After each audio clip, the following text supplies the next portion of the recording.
मेना का कोप भवन में प्रवेश, भगवान शिव का हिमवान के पास सप्तर्षियों को भेजना तथा हिमवान द्वारा उनका सत्कार, सप्तर्षियों तथा अरुंधति का और महर्षि वशिष्ठ का मेना और हिमवान को समझाकर पार्वती का विवाह भगवान शिव के साथ करने के लिए कहना। ब्रह्मा जी कहते हैं, ब्राह्मण रूपधारी शिव जी के वचनों का मेना के ऊपर बड़ा प्रभाव पड़ा और उन्होंने दुखी होकर पति से कहा, गिरिराज, इन वैष्णव ब्राह्मण ने शिव जी की जो निंदा की है उसे सुनकर मेरा मन उनकी ओर से बहुत खिन्न एवं विरक्त हो गया है। शैलेश्वर, रुद्र के रूप, शील और नाम सभी कुत्सित हैं। मैं उन्हें अपनी सुलक्षणा पुत्री कदापि नहीं ढूंढूंगी। यदि आप मेरी बात नहीं मानेंगे तो मैं निस्संदेह मर जाऊंगी। अभी इस घर को छोड़ दूंगी अथवा विष खा लूंगी। पार्वती के गले में फांसी लगाकर गहन वन में चली जाऊंगी अथवा उसे महासागर में डुबो दूंगी, परंतु अपनी बेटी को रुद्र के गले नहीं मढ़ूंगी। ऐसा कहकर मेना तुरंत कोप भवन में चली गई और अपने हार को फेंककर रोती हुई धरती पर लौट गई। इधर भगवान शिव को इस बात का पता लगा। तब उन्होंने अरुंधति सहित सप्तर्षियों को बुलाया तथा मेना के पास जाकर उन्हें समझाने की आज्ञा दी। शिव जी का आदेश प्राप्त कर भगवान शिव को नमस्कार करके वे दिव्य आर्षी आकाश मार्ग से उस स्थान को चल दिए जहां हिमवान की नगरी थी। उस दिव्यपुरी को देखकर उन सप्तर्षियों को बड़ा विस्मय हुआ। वे हिमाचलपुरी की परस्पर प्रशंसा करते हुए सब ऐश्वर्यों से भरे पूरे हिमवान के घर जा पहुंचे।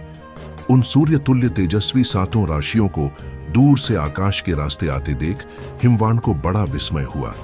वे बोले, ये 7 सूर्य तुल्य तेजस्वी मुनि मेरे पास आ रहे हैं।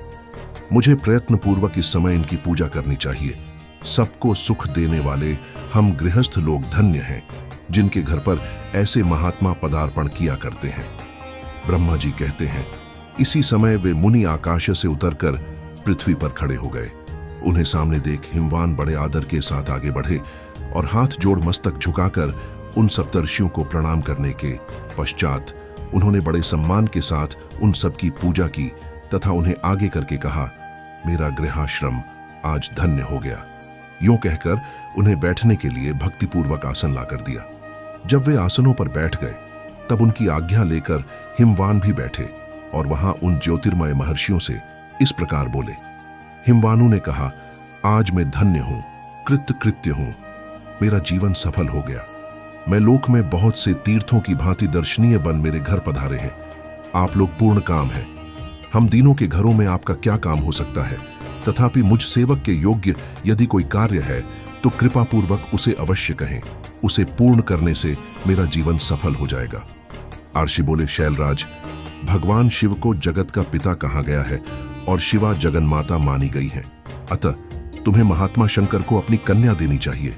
हिमालय, ऐसा करके तुम्हारा जन्म सफल हो जाएगा तथा तुम जगत गुरु के भी गुरु हो जाओगे, इसमें संशय नहीं है।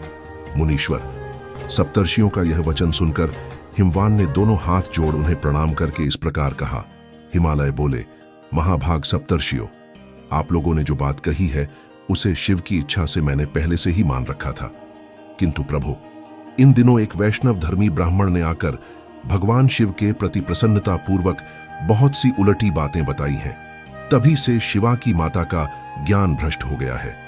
वे अपनी बेटी का विवाह उस योगी रुद्र के साथ नहीं करना चाहती। ब्राह्मणों, वे बड़ा भारी हट करके मैले कपड़े पहन कोप भवन में चली गई हैं और समझाने पर भी समझ नहीं रही हैं। मैं भी उस वैष्णव ब्राह्मण की बात सुनकर ज्ञान भ्रष्ट हो गया हूं। आपसे सच कहता हूं, भिक्षुक रूपधारी महेश्वर को बेटी देने की मेरी भी अब इच्छा नहीं है। ब्रह्मा जी कहते हैं, नारद, मुनियों के बीच में बैठे हुए शैलराज शिव की माया से मोहित हो उपर्युक्त बात कहकर चुप हो रहे। तब उन सभी सप्तर्षियों ने शिव की माया की प्रशंसा करके मेनका के पास अरुंधति को भेजा। पति की आज्ञा पाकर ज्ञानदायिनी अरुंधति देवी तुरंत उस घर में गई जहां मेना और पार्वती थीं। जाकर उन्होंने देखा मेना शोक से आकुल होकर पृथ्वी पर पड़ी है।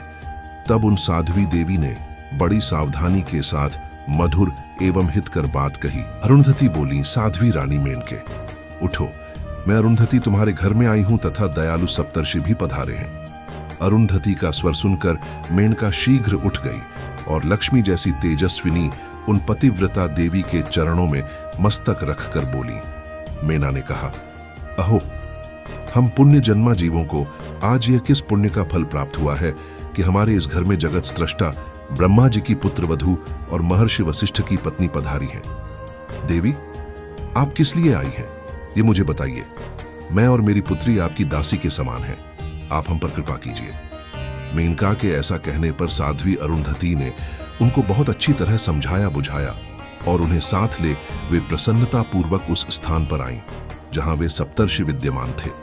सप्तर्षिगण बातचीत में बड़े निपुण थे। उन सब ने भगवान शिव के युगल चरणार बिंदों का स्मरण करके शैलराज को समझाना आरंभ किया।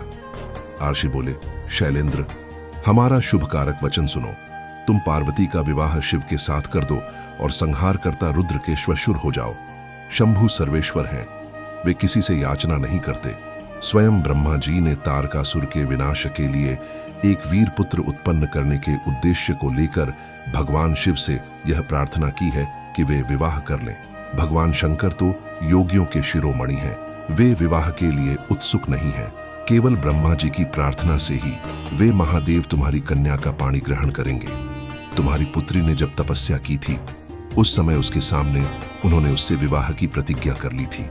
इन्हीं दो कारणों से वे योगिराज शिव विवाह करेंगे। आर्षियों की यह बात सुनकर हिमालय हंस पड़े और कुछ भयभीत हो विनय पूर्वक बोले। हिमालय ने कहा, मैं शिव के पास कोई राजोचित सामग्री नहीं देखता हूं। उनका न कोई घर है, न ऐश्वर्य है और न कोई स्वजन या बंधु बांधव ही है। मैं अत्यंत निर्लिप्त योगी को अपनी बेटी देना नहीं चाहता। आप लोग वेद विधाता ब्रह्मा जी के पुत्र हैं, अतः अपना निश्चित विचार कहिए। जो पिता काम से, मोह से, भय से अथवा लोभ से किसी अयोग्य वर के हाथ में अपनी कन्या दे देता है, वह मरने के बाद नरक में जाता है। अतः मैं स्वेच्छा से भगवान शूलपाणी को अपनी कन्या नहीं दूंगा। इसलिए महर्षियों, जो उचित विधान हो उसे आप लोग कीजिए। मुनीश्वर नारद, हिमाचल के इस वचन को सुनकर बातचीत करने में निपुण महर्षि वशिष्ठ ने उनसे यूं कहा। वशिष्ठ बोले, शैलेश्वर, मेरी बात सुनो। यह सर्वथा तुम्हारे लिए हितकारक, धर्म के अनुकूल, सत्य तथा इहलोक और परलोक में सुखदायक है। शैलराज, लोक तथा वेद में 3 प्रकार के वचन उपलब्ध होते हैं। शास्त्रज्ञ पुरुष अपनी निर्मल ज्ञान दृष्टि से उन सब प्रकार के वचनों को जानता है। एक तो वह वचन है जो तत्काल सुनने में बड़ा सुंदर प्रिय लगता है, परंतु पीछे वह असत्य एवं अहितकारक सिद्ध होता है। ऐसा वचन बुद्धिमान शत्रु ही कहता है, उससे कभी हित नहीं होता। दूसरा वह है जो आरंभ में अच्छा नहीं लगता, उसे सुनकर अप्रसन्नता ही होती है, परंतु परिणाम में वह सुख देने वाला होता है। इस तरह का वचन कहकर दयालु धर्मशील बांधवजन ही कर्तव्य का बोध कराता है। तीसरी श्रेणी का वचन वह है जो सुनते ही अमृत के समान मीठा लगता है और सब काल में सुख देने वाला होता है। सत्य ही उसका सार होता है, इसलिए वह हितकारक हुआ करता है। ऐसा वचन सबसे श्रेष्ठ और सबके लिए अभीष्ट है। शैलराज, इस तरह नीतिशास्त्र में 3 प्रकार के वचन कहे गए हैं। इन तीनों में से तुम्हें कौन सा वचन अभीष्ट है, बताओ, मैं तुम्हारे लिए वैसा ही वचन कहूंगा। भगवान शंकर संपूर्ण देवताओं के स्वामी हैं। उनके पास बाह्य संपत्ति नहीं है। इसका कारण यह है कि उनका चित्त एकमात्र ज्ञान के महासागर में मग्न रहता है। जो लौकिक बाह्य वस्तुओं की क्या इच्छा होगी, गृहस्थ पुरुष राज्य और संपत्ति से सुशोभित होने वाले वर को अपनी पुत्री देता है, क्योंकि किसी दीन दुखी को कन्या देने से पिता कन्याघाती होता है, उसे कन्या के वध का पाप लगता है। कौन जानता है कि भगवान शंकर दुखी हैं, कुबेर जिनके किंकर हैं, जो अपनी भ्रूभंग की लीला मात्र से संसार की सृष्टि और संहार करने में समर्थ है, जिन्हें गुणातीत परमात्मा और प्रकृति से परे परमेश्वर कहा गया है, सृष्टि पालन और संहार करने वाली जिनकी त्रिविध मूर्ति ही ब्रह्मा, विष्णु और हर नाम धारण करती है, उन्हें कौन निर्धन अथवा दुखी कह सकता है। ब्रह्मलोक में निवास करने वाले ब्रह्मा, क्षीर सागर में रहने वाले विष्णु तथा कैलाशवासी हर, ये सब शिव की ही विभूतियां हैं। शिव से प्रकट हुई प्रकृति भी अपने अंश से 3 प्रकार की मूर्तियों को धारण करती है। जगत में लीला शक्ति से प्रेरित हो वह अपनी कला से बहुत सा रूप धारण करती है। समस्त वांग्मय की अधिष्ठात्री देवी वाणी उनके मुख से प्रकट हुई है और सर्व संपद स्वरूपिणी लक्ष्मी वक्ष स्थल से आविर्भूत हुई है। तथा शिवा ने देवताओं के एकत्र हुए तेज से अपने को प्रकट किया था और संपूर्ण दानवों का वध करके देवताओं को स्वर्ग की लक्ष्मी प्रदान की थी। देवी शिवा कल्पांतर में दक्ष पत्नी के उदर से जन्म ले सती नाम से प्रसिद्ध हुई और हर को उन्होंने पति के रूप में प्राप्त किया। तुम्हें महान आनंद प्राप्त होगा शैलेंद्र, यदि तुम स्वेच्छा से अपनी बेटी शिवा को शिव के हाथ में नहीं दोगे तो भावी के बल से ही इन दोनों का विवाह हो जाएगा। तात, भगवान शंकर ने तपस्या में लगी हुई पार्वती को ऐसा ही वर दिया है। ईश्वर की हुई प्रतिज्ञा कभी पलट नहीं सकती। गिरिराज, ईश्वर के वश में रहने वाले समस्त साधु पुरुषों की भी प्रतिज्ञा का संसार में किसी के द्वारा उल्लंघन होना कठिन है, फिर साक्षात ईश्वर की प्रतिज्ञा के लिए तो कहना ही क्या है। AUM नमः शिवाय।